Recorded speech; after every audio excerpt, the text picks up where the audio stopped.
Hello बच्चों, कैसे हैं? अच्छे? आप अच्छे तो हम भी अच्छे। तो बच्चों, आप लोग कमेंट्स नहीं कर रहे हैं, वीडियो कैसा लग रहा है इसके बारे में कुछ नहीं बता रहे हैं। हाँ, कुछ लिख भी नहीं रहे हैं। कम से कम लिखिए, बताइए कि वीडियो कैसा लग रहा है, अच्छा लग रहा है, या कोई उसमें आपको समझ में ना आती हो बात तो उसको जो है कमेंट्स बॉक्स में लिखिए। सब्सक्राइब करिए चैनल को। तो हम लोग पढ़ रहे थे जो है ह्यूमन रिप्रोडक्शन। तो ह्यूमन रिप्रोडक्शन में आज हमारा जो टॉपिक है गैमिटोजेनेसिस, युग्मक जनन। हिंदी में जो कहते हैं युग्मक जनन, अंग्रेजी में कहते हैं गैमिटोजेनेसिस। तो आज हमारा टॉपिक है गैमिटोजेनेसिस या युग्मक जनन। गैमिटोजेनेसिस, गैमिटोजेनेसिस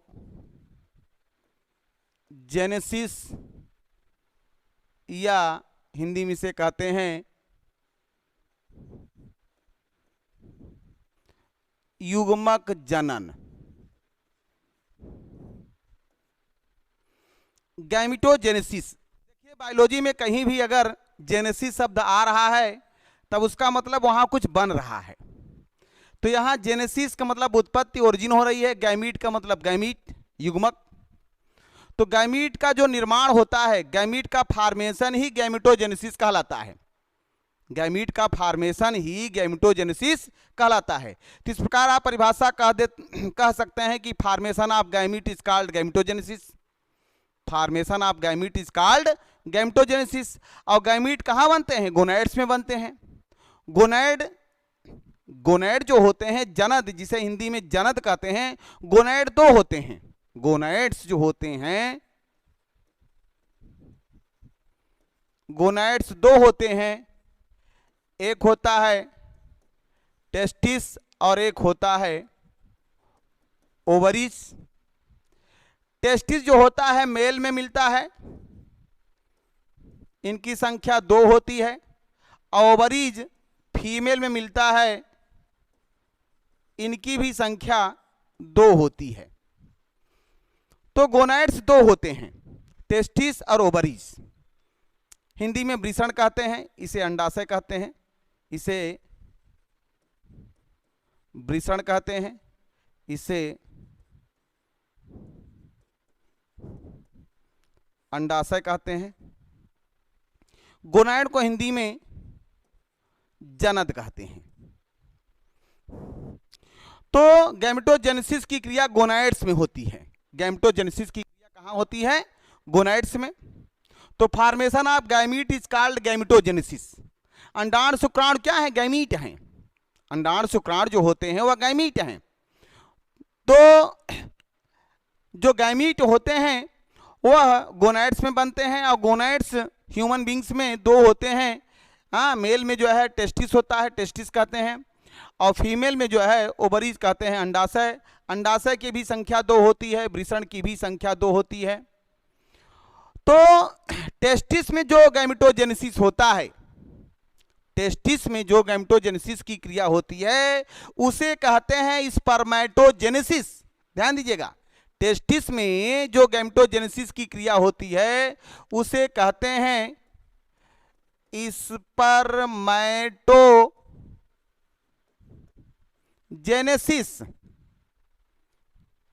टेस्टिस में जो गैमिटोजेनेसिस की क्रिया होती है उसे कहते हैं स्पर्मेटोजेनेसिस, शुक्राणु जनन। शुक्राणु जनन हिंदी नाम। और ओवरीज में जो गैमिटोजेनेसिस की क्रिया होती है उसे कहते हैं oogenesis, अंडाणु जनन। oogenesis, अंडाणु जनन। तो ध्यान दीजिएगा, इस प्रकार हम कह सकते हैं कि गैमिटोजेनेसिस 2 प्रकार का होता है। इस प्रकार हम कह सकते हैं कि गैमिटोजेनेसिस 2 प्रकार का होता है, एक स्पर्मेटोजेनेसिस और एक oogenesis। तो एक एक करके लेंगे। पहले हम स्पर्मेटोजेनेसिस लेंगे, उसके बाद हम oogenesis लेंगे। आज हम गैमिटोजेनेसिस में स्पर्मेटोजेनेसिस के बारे में ही केवल बताएंगे।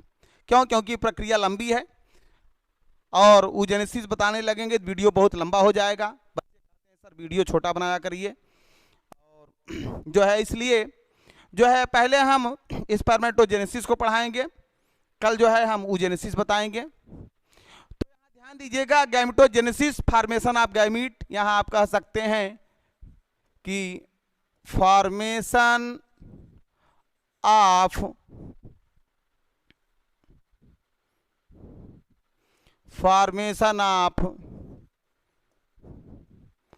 gametes is called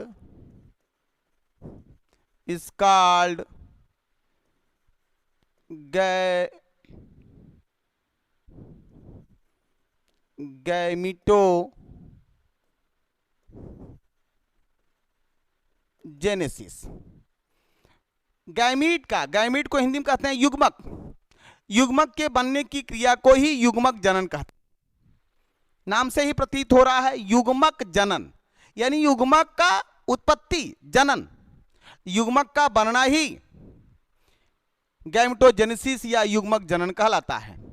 तो जैसा कि हमने बताया, गोनाइड्स होते हैं, गोनाइड्स दो होते हैं ह्यूमन बींग्स में, टेस्टिस और ओवरीज। टेस्टिस में जो गैमेटोजेनेसिस की क्रिया होती है उसे स्पर्मेटोजेनेसिस कहते हैं। ओवरीज में जो गैमेटोजेनेसिस की क्रिया होती है उसे oogenesis कहते हैं। तो आज हमारा जो मेन टॉपिक है स्पर्मेटोजेनेसिस। तो आइए बच्चों, हम लोग जो है स्पर्मेटोजेनेसिस के बारे में बताते हैं। स्पर्मेटोजेनेसिस,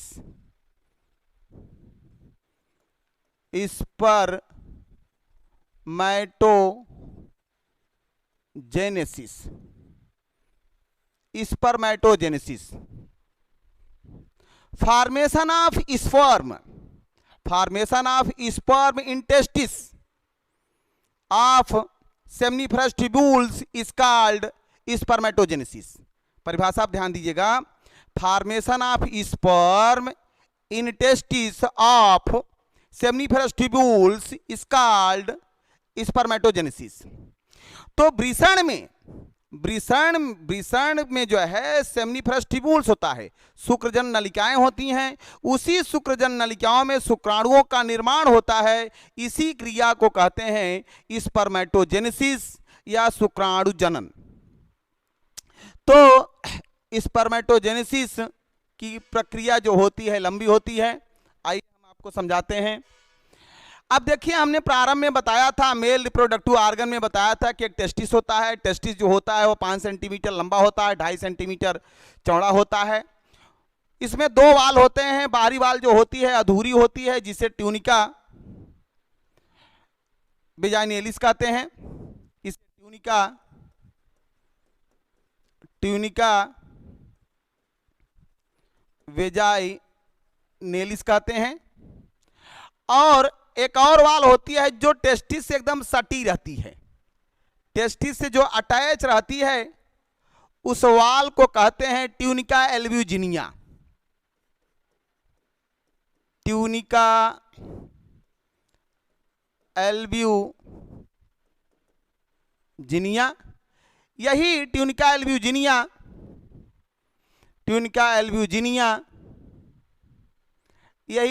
एल्ब्यूजिनिया टेस्टिस के अंदर जो है धस करके टेस्टिस को छोटे छोटे भागों में, छोटे छोटे पिंडों में बांट देती है, लोब्यूल में बांट देती है। इन सब की चर्चा हम कर चुके हैं, लेकिन थोड़ा नहीं बताएंगे तो आपको स्पर्मेटोजेनेसिस समझ में नहीं आएगा, इसलिए थोड़ा सा बेस बताना जरूरी समझते हैं। तीसरी लोब्यूल में, ये लोब्यूल है, पिंडक हिंदी में कहते हैं पिंडक। इनकी संख्या 200 से 250 तक होती है, किसी किसी किताबों में 400 तक लिखा गया है। तो लोब्यूल की संख्या जो होती है 200 से 250 तक होती है, पिंडक कहते हैं। इसी पिंडक में ध्यान दीजिएगा 1 से 3 तक जो है ऐसे सेमनीफरस ट्यूब्यूल्स होते हैं, शुक्रजनन नलिकाएं होती हैं। 1 से लेकर के एक पिंडक में जो है इनकी संख्या 1 से लेकर 3 तक होती है। इन्हें सेमनीफेरस ट्यूब्यूल्स कहते हैं।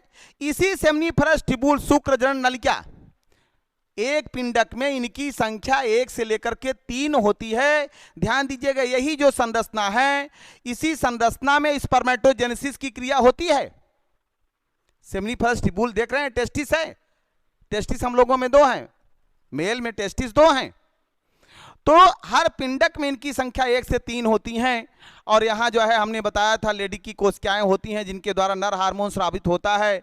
हाँ, तो यहाँ ये जो सेमनीफेरस ट्यूबुल्स है, सेमनीफेरस ट्यूबुल्स को थोड़ा हम यहाँ निकाल करके थोड़ा बड़े में दिखाते हैं। ये देखिए सेमनीफेरस ट्यूबुल्स है।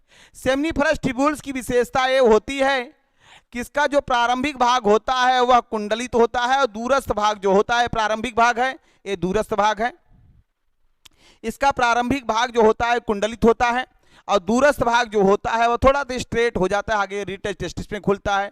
सारी चीज़ें हमने पढ़ा दिया है। एपिडिडाइमिस है, यहाँ रीटेड टेस्टिस है, यहाँ से वासा एफरेंटिया निकलती हैं, वासा एफरेंटिया जाकर के एपिडिडाइमिस के हेड में खुलती हैं, फिर ये आकर के नीचे जो है ऐसे वास डिफरेंस निकलता है, फिर आके जाकर के सारी संरचनाएं हम पहले वीडियो में, पिछले वीडियो में बता चुके हैं।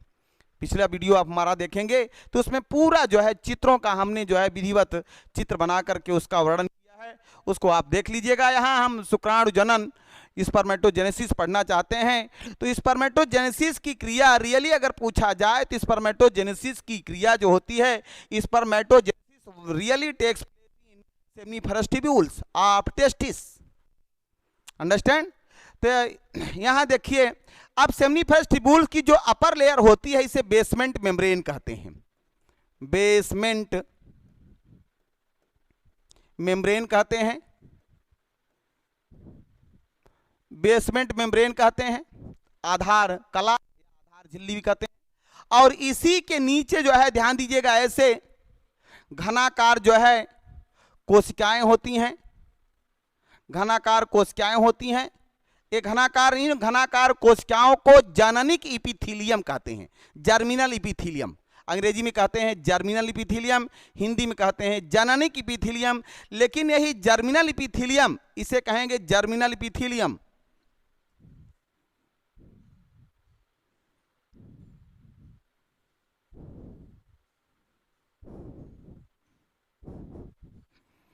ये मान लीजिए सेमनीफेरस ट्यूबुल्स है, बड़ा सा थोड़ा सा बनाएंगे तब जाकर के कुछ समझ में आएगा आपको। ये सेमनीफेरस ट्यूबुल्स है। सेमनीफेरस ट्यूबुल्स का अपर लेयर हमने बताया कि ये बेसमेंट मेम्ब्रेन है, और यहाँ अंदर वाली जो कोशिकाएं हैं इपिथीलियम है, ये इपिथीलियम जो होती हैं ऐसे पूरा इनके इनर लेयर में गुहा होती है, अंदर इनके अंदर खाली स्थान होता है, हाँ गुहा होती है। तो ये जो है लेयर जो होती है इसे जर्मिनल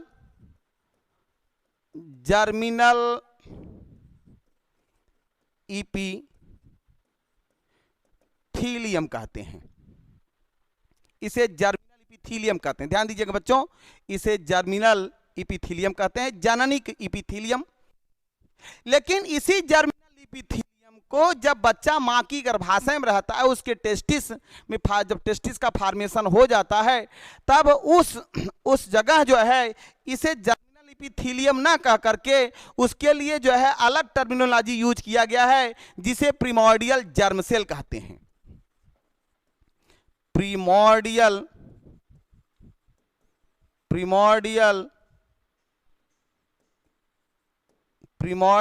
जर्म सेल। तो जननिक इपिथीलियम ही प्रिमोर्डियल जर्म सेल है। हाँ, जब बच्चा जो है गर्भ में रहता है तब उसे प्रिमोर्डियल जर्म सेल कहेंगे। जब शिशु अवस्था में आ जाएगा तब उसे हम जर्मिनल इपिथीलियम कहते हैं।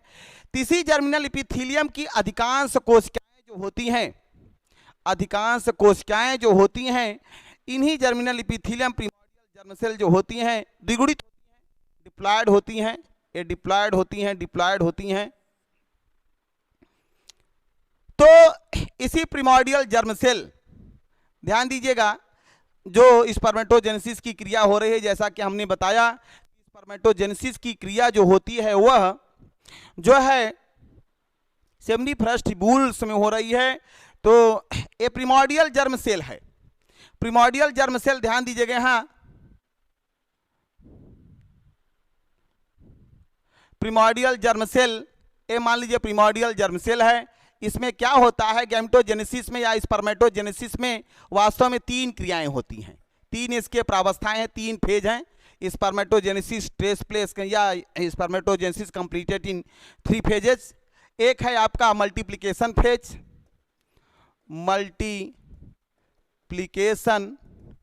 मल्टीप्लिकेशन फेज है एक, और एक ग्रोथ फेज है, एक ग्रोथ फेज है, और एक आपका मैचुरेशन फेज है,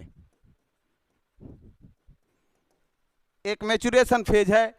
तो स्पर्मेटोजेनेसिस हो या spermatogenesis completed in 3 phases, multiplication phase गुणन प्रावस्था, वृद्धि प्रावस्था, परिपक्वन प्रावस्था, मैचुरेशन फेज।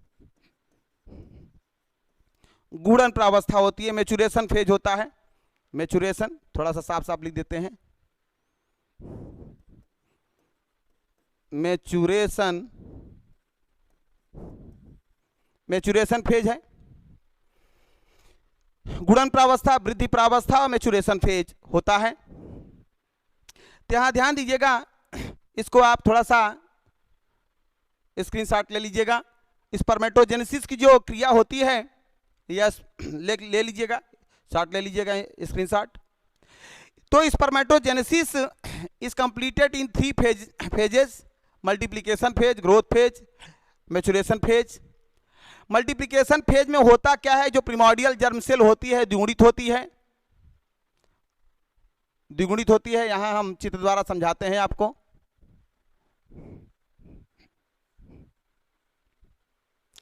प्रिमोर्डियल जर्म सेल जो सेमनीफरस ट्यूब्यूल्स की अधिकांश कोशिकाएं जो होती हैं वह जननी की इपीथेलियम की अधिकांश कोशिकाएं शुक्राणु बनाने वाली होती हैं। तो ये प्रिमोर्डियल जर्म सेल है, इसे प्रिमोर्डियल जर्म सेल कहते हैं। प्रिमोर्डियल जर्म सेल आगे चित्र में हम विधिवत आपको बना देंगे। प्रिमोर्डियल जर्म सेल है। प्रिमोर्डियल जर्म सेल में जो है माइटोसिस होता है, समसूत्री विभाजन होता है। समसूत्री विभाजन के फलस्वरूप एक प्रिमोर्डियल जर्म सेल हमने बताया कि मिल कहाँ रहा है, सेमनीफरस ट्यूब्यूल्स।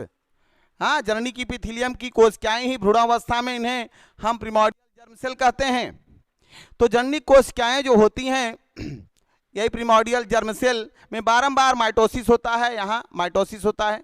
माइटोसिस के फलस्वरूप एक प्रिमोर्डियल जर्म सेल के समसूत्री विभाजन द्वारा 2 जो है कोशिकाएं बनती हैं।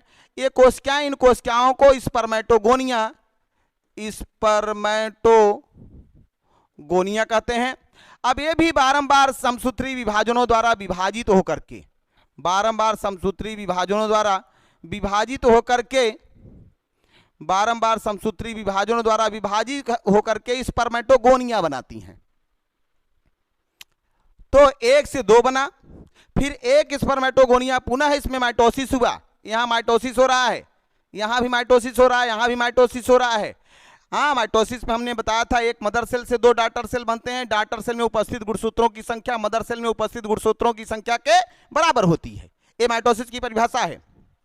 माइटोसिस में डॉटर सेल में उपस्थित गुणसूत्रों की संख्या मदर सेल में उपस्थित गुणसूत्रों की संख्या के जब सेम बराबर होती है, तब इस प्रकार के विभाजन को समसूत्री विभाजन कहते हैं। इसीलिए इसका नाम पड़ा है समसूत्री, यानी गुणसूत्र जो होते हैं वह मदर सेल और डॉटर सेल दोनों में समान होते हैं।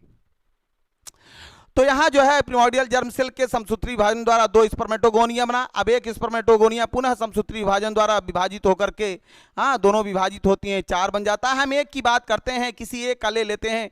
मान लीजिए ए है आपका स्पर्मेटोगोनिया है, ये स्पर्मेटोगोनिया है। ये स्पर्मेटोगोनिया में ग्रोथ होता है, वृद्धि होती है। वृद्धि होकर के स्पर्मेटोसाइट बनाता है, इसमें वृद्धि होती है। इस प्रावस्था को मल्टीप्लिकेशन कहते हैं। इस प्रावस्था को मल्टीप्लिकेशन फेज कहते हैं। हाँ, प्रिमोर्डियल जर्म सेल से स्पर्मेटोगोनिया का बनना, प्रिमोर्डियल जर्म सेल से पूरा जो है स्पर्मेटोगोनिया का बनना, यह क्रिया कहलाती है। बारंबार इसमें समसूत्री विभाजन के द्वारा असंख्य जो है स्पर्मेटोगोनिया का फॉर्मेशन होता है। स्पर्मेटोगोनिया जो होता है वह द्विगुणित होता है, डिप्लॉयड होता है। ये इंपॉर्टेंट बात। अब ये प्रक्रिया कहलाती है मैच्योरेशन फेज। अब स्पर्मेटोगोनिया, एक स्पर्मेटोगोनिया पर जो हम बात कह रहे हैं वह बात हर स्पर्मेटोगोनिया पर लागू होगा, इस बात का ध्यान दीजिएगा। तो एक स्पर्मेटोगोनिया में ग्रोथ होता है, वृद्धि होकर के एक स्पर्मेटोगोनिया जो होती है वृद्धि करके जो है बनाती है प्राइमरी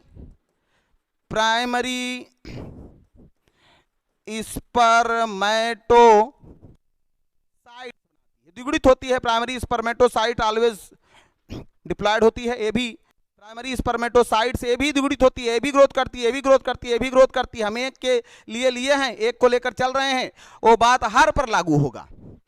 तो स्पर्मेटोगोनिया वृद्धि करती है, वृद्धि करके जो है प्राइमरी स्पर्मेटोसाइट बनाती है। तो स्पर्मेटोगोनिया से प्राइमरी स्पर्मेटोसाइट जो बना, यह प्रावस्था कहलाती है ग्रोथ फेज। यह प्रावस्था कहलाती है क्या? ग्रोथ प्रावस्था, वृद्धि प्रावस्था, ग्रोथ फेज। अब जो है होता क्या है, अब प्राइमरी स्पर्मेटोसाइट बन गई, मान लीजिए प्राइमरी स्पर्मेटोसाइट्स बन गई। तो प्राइमरी स्पर्मेटोसाइट्स में जो है प्रथम अर्धसूत्री विभाजन होता है। ध्यान दीजिएगा, यहीं से इंपॉर्टेंट बात है। तो प्राइमरी स्पर्मेटोसाइट्स में प्रथम अर्धसूत्री विभाजन होता है, मियोसिस फर्स्ट।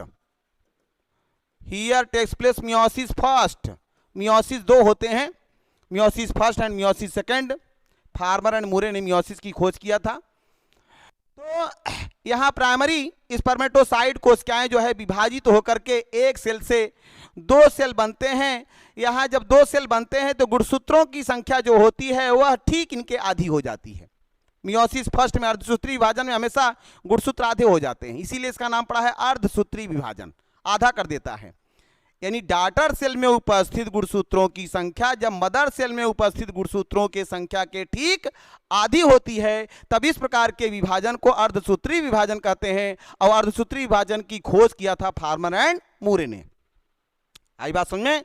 डॉटर सेल में उपस्थित गुणसूत्रों की संख्या जब मदर सेल में उपस्थित गुणसूत्रों के संख्या के ठीक आधी होती है, तब इस प्रकार के विभाजन को अर्धसूत्री विभाजन कहते हैं, मियोसिस कहते हैं। तो यहाँ मियोसिस होता है, मियोसिस फर्स्ट होता है। Meiosis is two type, meiosis first and meiosis second. Takes place meiosis first. Meiosis जब फर्स्ट होता है तो यहाँ गुणसूत्रों की संख्या आधी हो जाती है, और फिर जो है तब इन कोशिकाओं को कहते हैं सेकेंडरी, इससे कहते हैं सेकेंडरी स्पर्मेटोसाइट्स कहते हैं। इसे कहते हैं सेकेंडरी स्पर्मेटोसाइट्स, इसे कहते हैं सेकेंडरी स्पर्मेटोसाइट्स। अब फिर जो है सेकेंडरी स्पर्मेटोसाइट्स में पुनः विभाजन होता है, पुनः विभाजन होता है। सेकेंडरी स्पर्मेटोसाइट्स में पुनः विभाजन होता है। यह विभाजन मियोसिस सेकेंड होता है। यह विभाजन जो होता है मियोसिस सेकेंड होता है। ध्यान दीजिएगा, यह विभाजन जो होता है वह मियोसिस सेकेंड होता है। आई बात समझ में? तो यहां जो है प्राइमरी स्पर्मेटोसाइट में प्रथम अर्धसूत्री विभाजन के फलस्वरूप सेकेंडरी स्पर्मेटोसाइट्स बना, और सेकेंडरी स्पर्मेटोसाइट्स में जो है द्वितीय अर्धसूत्री विभाजन हुआ। द्वितीय अर्धसूत्री विभाजन के फलस्वरूप गोल संरचना बनी, गोल संरचना बनी। इसे हम कहते हैं स्पर्मेटिड्स, इसे कहते हैं स्पर्मेटिड्स। यह गोल संरचना होती है, स्फेरिकल्स होता है, गोलाकार होता है। स्पर्मेटिड्स बनता है, हैप्लॉइड होता है। यहां ध्यान दीजिएगा, जो मियोसिस सेकेंड होता है वह like that mitosis, meiosis second is like that mitosis. Meiosis mitosis में हम अगले वीडियो में जो है प्रस्तुत किए हैं, आप हमारा पिछला वीडियो देखेंगे तो उसमें आपको पता चलेगा।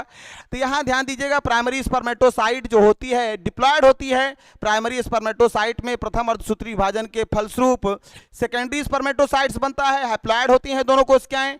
और फिर जो है सेकेंडरी स्पर्मेटोसाइट्स में पुनः जो है अर्धसूत्री विभाजन होता है, सेकेंडरी जो है मियोसिस सेकेंड होता है। इसके फलस्वरूप जो है स्पर्मेटिड्स बनता है, गोल स्पर्मेटिड्स बनता है, स्फेरिकल होता है। इस प्रकार अगर हम बात करें तो एक स्पर्मेटोगोनिया से मान लीजिए स्पर्मेटोगोनिया है, स्पर्मेटोगोनिया है, एक रहेगा तो गोनियम कहेंगे और अधिक रहेगा तो गोनिया कहते हैं। आई ए लग जाता है तो बहुवचन हो जाता है, यू एम लग जाता है तो एक वचन रहता है। इतना ध्यान दीजिएगा। जैसे हमने पढ़ाया था माइक्रोस्पोरेंजियम, मेगास्पोरेंजिया। तो यहाँ ये जो है एक स्पर्मेटोगोनिया से, एक स्पर्मेटोगोनियम से, एक स्पर्मेटोगोनिया से यहाँ 4 स्पर्मेटिड्स का फॉर्मेशन होता है। 4 स्पर्मेटिड्स का फॉर्मेशन होता है। स्पर्मेटिड्स जो होते हैं हैप्लॉइड होते हैं, सारे स्पर्मेटिड्स जो होते हैं हैप्लॉइड होते हैं। और सबसे बड़ी विशेषता ये होती है कि ये जो होते हैं स्फेरिकल होते हैं, गोलाकार होते हैं। फिर बाद में इनके काया में थोड़ा सा परिवर्तन होता है, इनके काया में बदलाव होता है, काया में रूपांतरण होता है, मेटामॉर्फोसिस होता है, कायांतरण होता है, जिसके फलस्वरूप ये जो होते हैं शुक्राणु में परिवर्तित हो जाते हैं। प्रत्येक जो होता है, प्रत्येक स्पर्मेटिड्स कन्वर्टेड इनटू स्पर्म। तो यहाँ जो है प्रत्येक स्पर्मेटिड्स जो होता है वह इसके काया में थोड़ा सा जो है परिवर्तन होता है और पुच्छ युक्त जो है शुक्राणु बनता है। तो स्पर्मेटिड से शुक्राणु बनने की क्रिया को स्पर्मेटिलियोसिस कहते हैं। क्या कहते हैं? स्पर्मेटिलियोसिस कहते हैं, स्पर्मेटिलियोसिस कहते हैं। तो ध्यान रखिएगा।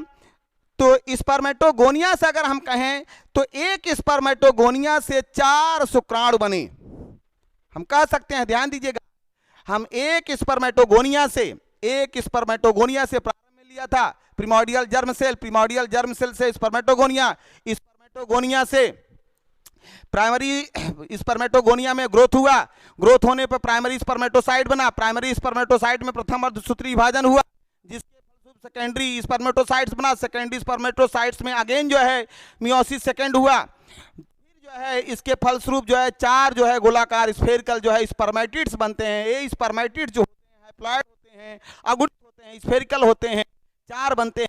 इस प्रकार एक स्पर्मेटोगोनिया से 4 स्पर्मेटिड्स बनते हैं। अब इन स्पर्मेटिड्स में जो है काया में परिवर्तन होता है, इन मेटामॉर्फोसिस होता है, फलस्वरूप जो होता है प्रत्येक स्पर्मेटिड से 4 जो है, प्रत्येक स्पर्मेटिड से एक जो होते हैं पुच्छ युक्त शुक्राणु बनते हैं। इस प्रकार 4 स्पर्मेटिड से 4 शुक्राणुओं का निर्माण होता है। तो स्पर्मेटिड से शुक्राणु बनने की क्रिया को स्पर्मेटिलियोसिस कहते हैं। स्पर्मेटिड से शुक्राणु, यहां देख लीजिएगा, स्पर्मेटिड से शुक्राणु बनने की क्रिया को स्पर्मेटिलियोसिस कहते हैं। और पूरी स्पर्मेटोगोनिया से शुक्राणु बनने की क्रिया को, पूरी स्पर्मेटोगोनिया से या प्रिमोर्डियल जर्म सेल से अगर हम बात करें वहां से, तो पूरी प्रिमोर्डियल जर्म सेल या स्पर्मेटोगोनिया से जो है शुक्राणु बनने की क्रिया को ही स्पर्मेटोजेनेसिस कहते हैं। क्या कहते हैं? स्पर्मेटोजेनेसिस, यानी स्पर्मेटोगोनिया से स्पर्म बनने की क्रिया को ही स्पर्मेटोजेनेसिस कहते हैं। यहाँ हम जो है चित्र अच्छे ढंग से बनाए हैं। आप चित्र आप जो है इसका स्क्रीनशॉट ले लीजिएगा। अच्छे ढंग से हम चित्र बनाए हैं। ग्रोथ फेज होता है, हमने बताया ना, प्रिमोर्डियल जर्म से विभाजित होता है, विभाजित होकर के स्पर्मेटोगोनिया बनाता है। स्पर्मेटोगोनिया में पुनः विभाजन होता है, ढेर सारे स्पर्मेटोगोनिया बन जाते हैं। एक स्पर्मेटोगोनिया को ले रहे हैं, इसमें ग्रोथ होता है। जब ग्रोथ होता है, यहाँ जो विभाजन हुआ तो उसे मल्टीप्लिकेशन फेज कहते हैं। अब यहाँ एक जो है, एक को लिए हैं तो एक स्पर्मेटोगोनिया वृद्धि करके प्राइमरी स्पर्मेटोसाइट बनता है। स्क्रीनशॉट ले लीजिए इसका। लिया बच्चों? आगे चलते हैं अगले पेज पर।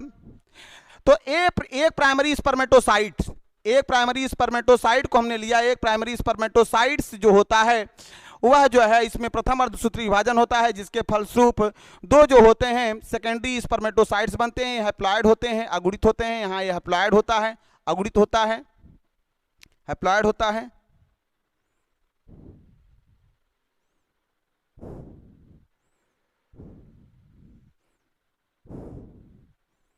हैप्लॉइड होता है, सेकेंडरी स्पर्मेटोसाइट्स हैप्लॉइड होता है, यहाँ ध्यान दीजिएगा।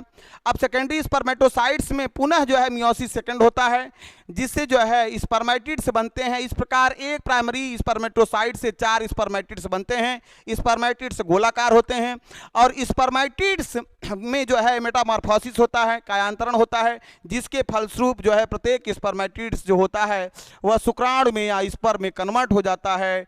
तो जो है इस प्रकार एक स्पर्मेटोगोनिया से ये शुक्राणु बनने की क्रिया को 4 शुक्राणु बनते हैं। तो यह जो होते हैं स्पर्म जो होते हैं हैप्लॉइड होते हैं। तो यह प्रावस्था कहलाती है मैचुरेशन प्रावस्था, परिपक्वन फेज होती है, परिपक्वन प्रावस्था कहलाती है। तो इसका भी स्क्रीनशॉट ले लीजिए बच्चों, स्क्रीनशॉट लिया बच्चों, नोट लीजिए। तो यहाँ आप ध्यान दीजिएगा, स्पर्मेटोजेनेसिस समझ में आया। स्पर्मेटोजेनेसिस जो होती है वह टेस्टिस के जो है सेमिनिफरस ट्यूब्यूल्स में होती है। हाँ, स्पर्मेटोगोनिया से एक स्पर्मेटोगोनिया जो है आपने देखा कि एक प्रिमोर्डियल जर्म सेल से स्पर्मेटोगोनिया बना, और प्रिमोर्डियल जर्म सेल जो है वह जन्नी इपिथीलियम जो सेमिनिफरस ट्यूब्यूल्स है उसके आंतरिक सतह में है। और जो है एक प्रिमोर्डियल जर्म सेल से एक जो है स्पर्मेटोगोनिया बना, 2 स्पर्मेटोगोनिया बना। पुनः जो है प्रत्येक स्पर्मेटोगोनिया विभाजित होकर के असंख्य स्पर्मेटोगोनिया बनाते हैं। इस प्रकार एक स्पर्मेटोगोनिया से अंततः जो है एक स्पर्मेटोगोनिया से लास्ट में 4 स्पर्म का पुच्छ युक्त शुक्राणु का निर्माण होता है। तो स्पर्मेटोगोनिया से शुक्राणु बनने की क्रिया को ही स्पर्मेटोजेनेसिस या शुक्राणु जनन कहते हैं। तो ये तो रहा आज का टॉपिक जो था स्पर्मेटोजेनेसिस। गैमेटोजेनेसिस में स्पर्मेटोजेनेसिस हमने समझा दिया। कल हम आपको पढ़ाएंगे ooजेनेसिस। इसको आप जो है वीडियो अच्छा लगे तो आप लाइक करिएगा, सब्सक्राइब करिएगा। हाँ, जय हिंद।